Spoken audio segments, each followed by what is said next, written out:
Disclaimer: all the torque specs listed are what I found online. Do your own research if something doesn't seem correct. There are many different sources with different values of torque specs. Also, BMW uses a lot of aluminum bolts that are recommended to be changed whenever removing. I myself only replace the water pump bolts. Lastly, a lot of the torque specs online say to torque to degree, but you should only do this with new bolts. Alright, now it's time to start prepping the new turbos. So first we're going to check the wastegates and make sure that they close evenly to each other.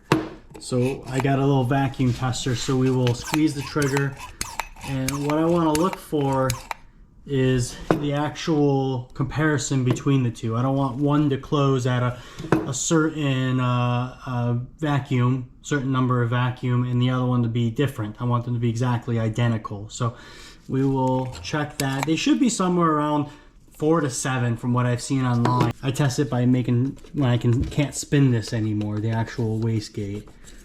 So I will get those checked, make sure they're even. So you can see I'm at, let's say 5, and I cannot spin it anymore. I want to find the exact number where I can't spin it to make sure it's exactly the same. So we are gonna check that before we install them. Alright, so I just checked on each wastegate. It looks like each one closes at -4 vacuum. So that is, that's fine. As long as they're exactly even is the big issue. So they are even, so no issues here. Next we can transfer the oil fittings from the old turbos onto the new ones. But first you will want to change out your O-rings and all the fittings. And then when you change them out, make sure you put new O-rings on there, and then you'll want to dab them in oil to make sure they don't get cut or anything when you reinstall them.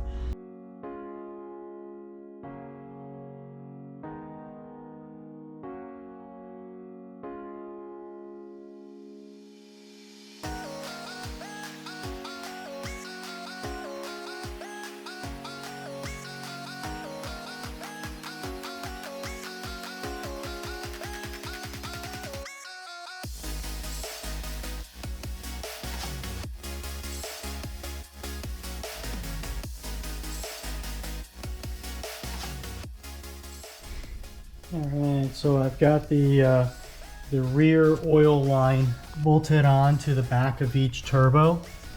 That is one that you can't really get to once it's in there. On the rear turbo, I did put on the vacuum line.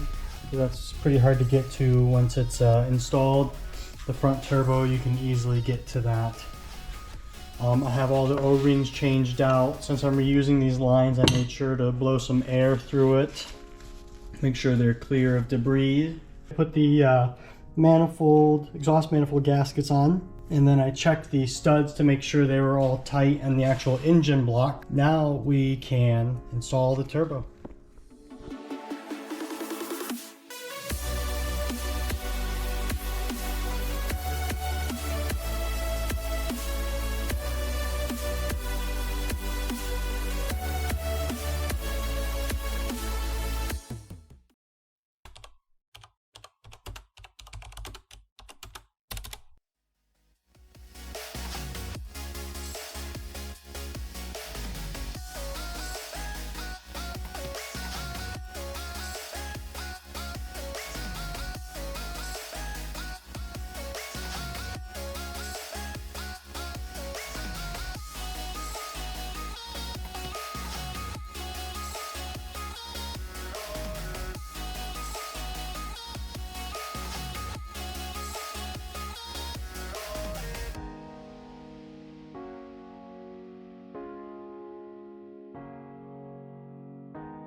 Alright, so I got the front turbo all torqued down. That is 20 Newton meters is the actual brass nuts, 20 Newton meters, and then I would check them all 2 to 3 times just to make sure they're all evenly torqued. And as soon as you tighten one, the other one might have more to tighten. So check them all several times. So we got the front turbo installed. We've got the oil drainage line already hooked up. I left this bolt in here. I didn't change this gasket. I did a couple years ago, but it's kind of tight to get out of here with the all-wheel drive system. I got the coolant lines hooked up with that one that I left in the block. It just kind of makes it easier sitting in there and then connecting it up. Next I'm going to make sure to get the vacuum line hooked up. Don't want to leave that for last. And then we will get over and get the other side hooked up. I got the bolts tightened down. Those are 20, or the manifold bolts, those are 20 Newton meters, so make sure you check them multiple times.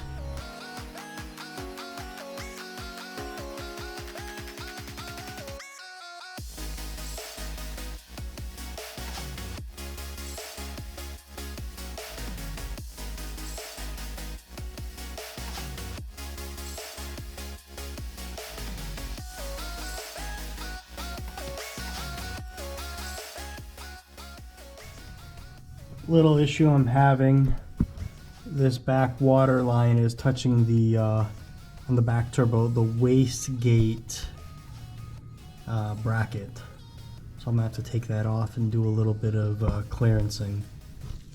This on the rear turbo. Alright, so I marked where this was actually hitting the water line, so I could just take a grinder, make sure all the ports are plugged up.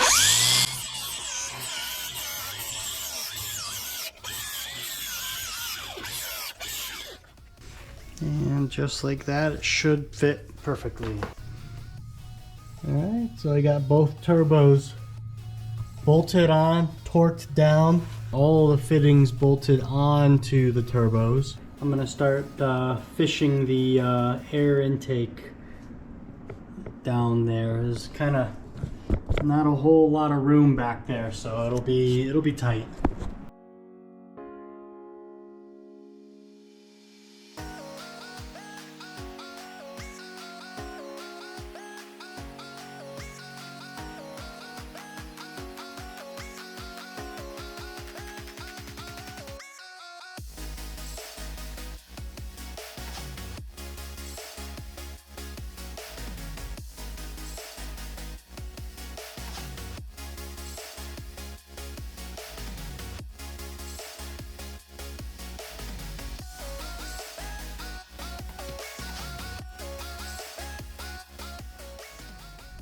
Alright, we are getting closer.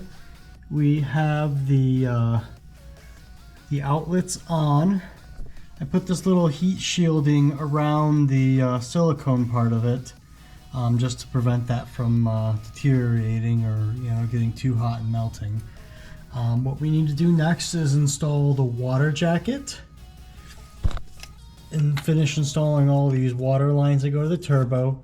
Bolt in all the different accessories, and then the next step will be to reinstall the motor mount, and then we're going to reinstall the downpipes, and then at that point we'll be able to go back up front here and do the water pump and the thermostat housing. Yeah, gotta do the motor mount first before we do the downpipes, because the downpipes will be in the way to bolt up the motor mount.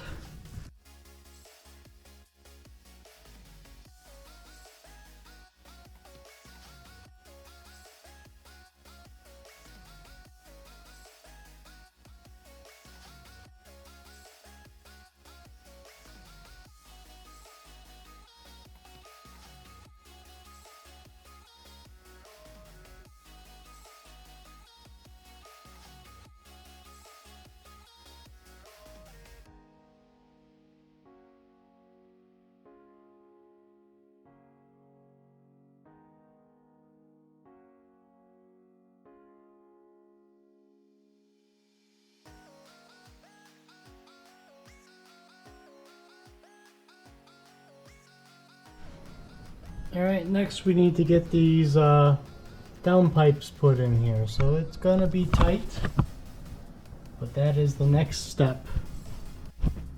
Alright, so I got the motor mount on, downpipes on, tightened down, and I've got the downpipes attached to the actual exhaust. Next steps is the the water pump and the thermostat housing.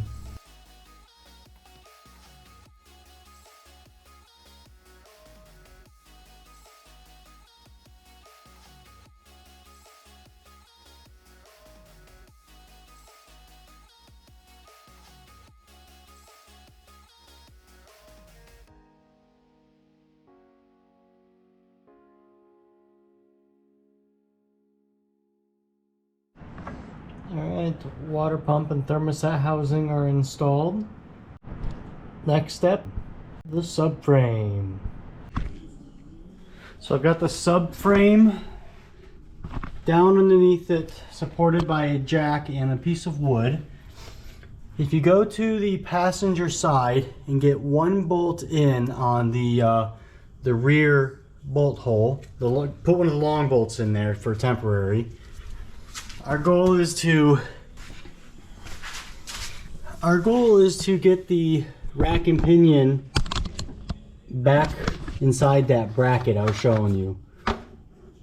So we need to lower the subframe enough to be able to slide this rack and pinion in there. If you bolt the subframe all the way up before you do this, or before you put the rack and pinion in that bracket, you will not be able to get it in there. So we have it lowered down, supported with one bolt in the corner. That way we have enough room to do any twisting or pulling or anything we need to do. So you can stick a pry bar in there. Stick a pry bar in there and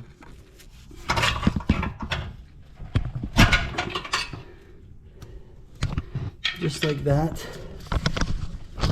Get started on the side of the bracket. And then the other side has a lot more room, so it's already like ready to go into that actual bracket. So we can actually just lightly get it in there. So once we lift it and raise it, it will fall into that. So you start raising it up.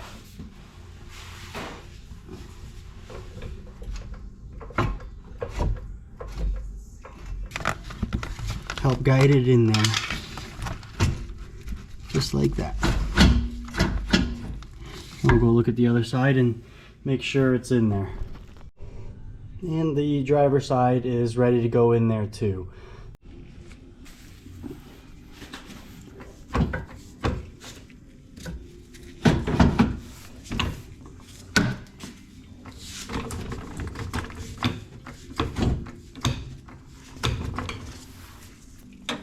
We're starting the middle one.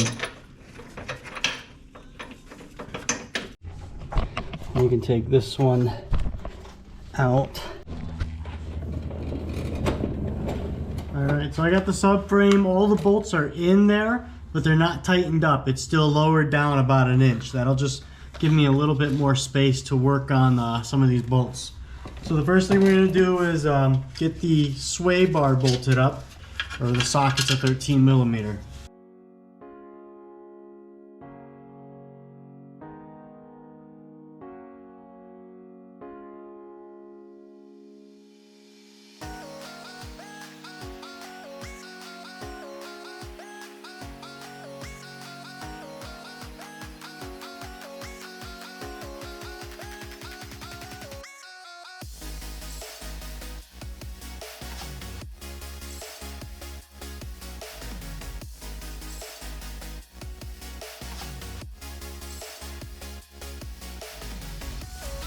Alright, next we can get the bolts for the rack and pinion in.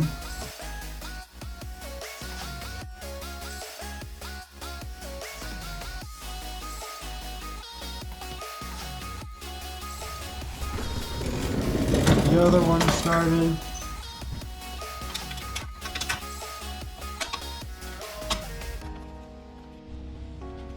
Next I will start the motor mount bolts.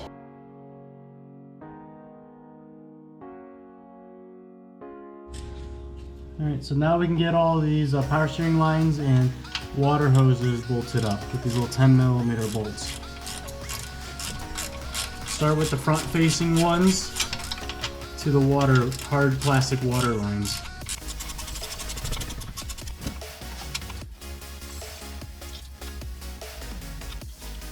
Next we can tighten up the power steering or the rack and pinion bolts.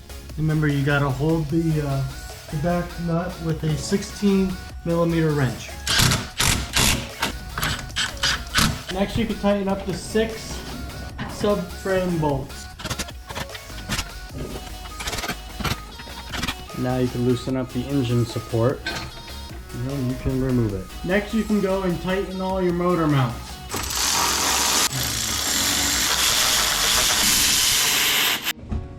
Alright, next we need to get the control arms in.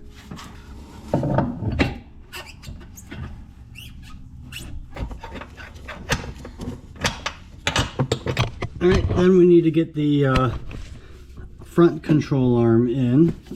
Then you can do your tie rod and bolts, tighten these down. And then what'll be next is the sway bar. And then don't forget this little light lever sensor. And then you will repeat on the other side.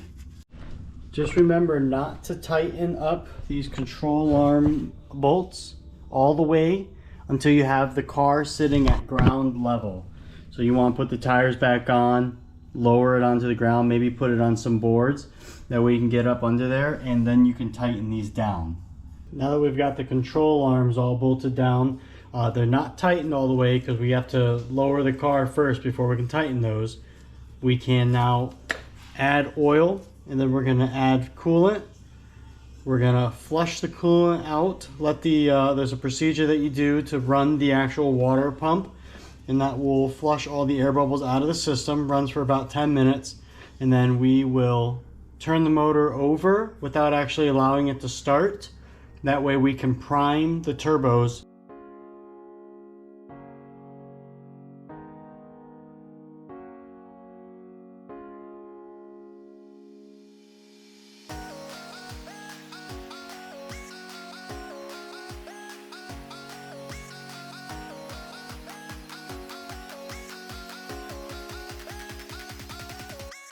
While you're doing this, check on the bottom, make sure nothing's leaking. I haven't put on the plastic covers yet, just so I can make sure to check for leaks. And you can start adding your oil.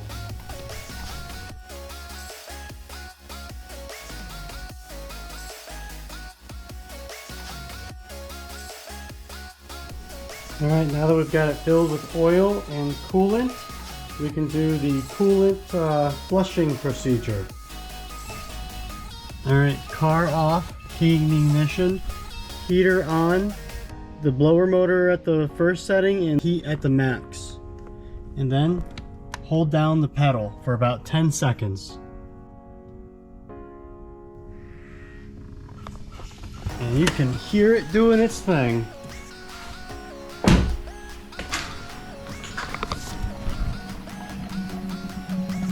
So this will run for about 10 minutes. You can put a battery charger on it to make sure the battery stays good. I've got a brand new battery, so it should be good.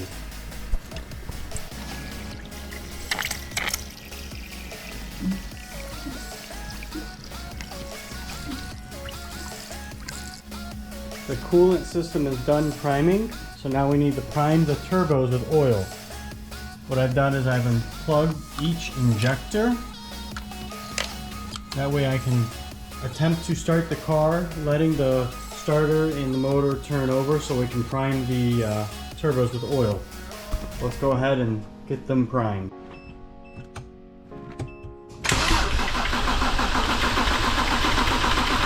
Alright, now the turbos are primed, it's time to start it.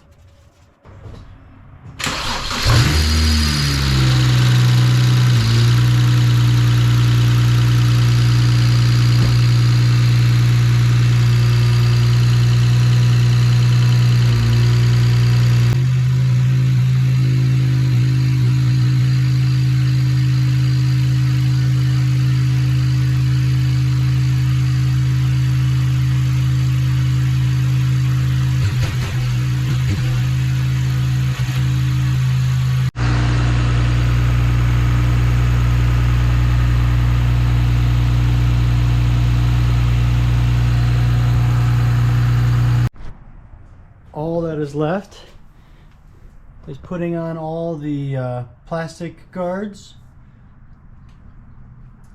tires. We're going to set it down on some blocks, and then we will torque down the control arms when it's on its own weight. And then we'll be able to take it for a test drive. I let it idle for about 10 minutes. That way I could check for any type of oil leaks or any type of leaks. And there are 0 leaks. So make sure you do that before you put on all the undercarriage. Next video, I will be driving it and testing out the turbos, and I will let you guys know what I think of them. Hopefully everything goes good with driving, and then we will be looking at changes we need to make for the tune. So if anyone's interested in learning changes on Tuner Pro, those are going to be the next videos that I try to make. Kind of giving a little bit of introduction to Tuner Pro for some DIYers. Alright, well again, thanks for watching. Stay tuned for more videos, and don't forget to like and subscribe.